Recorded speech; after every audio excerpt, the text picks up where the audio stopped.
কী রে, সেটিং করেও ভিউ আসছে না? সেটিং করেও ভিউ আসছে না, জানি তো না, এরকমই হবে। ওর ভিডিও দেখবি, দেখে সেটিংগুলো করবি, তো ভিউ আসবে কী করে? আসবে না। ওই রকম সেটিং মেটিং করবি উল্টোপাল্টা, আসবে না।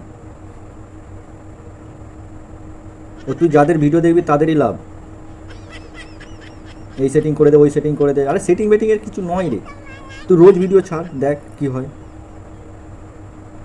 তারপর বলবি কমেন্টে। আমিও তো ছাড়ছি, তুইও ছাড় না, দুজনে একসাথে, সবাই একসাথে একসাথে বাড়বো।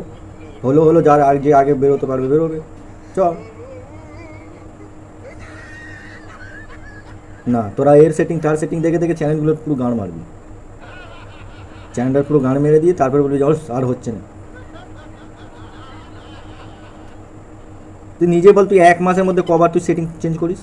1 মাসের মধ্যে তুই, না হলে আমি তোকে একটা একটা আন্দাজ বলে দিই, না হলে তুই দুবার তো করবি। আজকে এইদিকে সেটিং করে রাখলি, আবার আগের মাসে আবার ওই সেটিংটাকে ঘুরিয়ে দিলি, এরকমই তো করিস। প্রত্যেক বাড়িতে এরকমই হয়, আমি তো জানি, এরকমই করবি।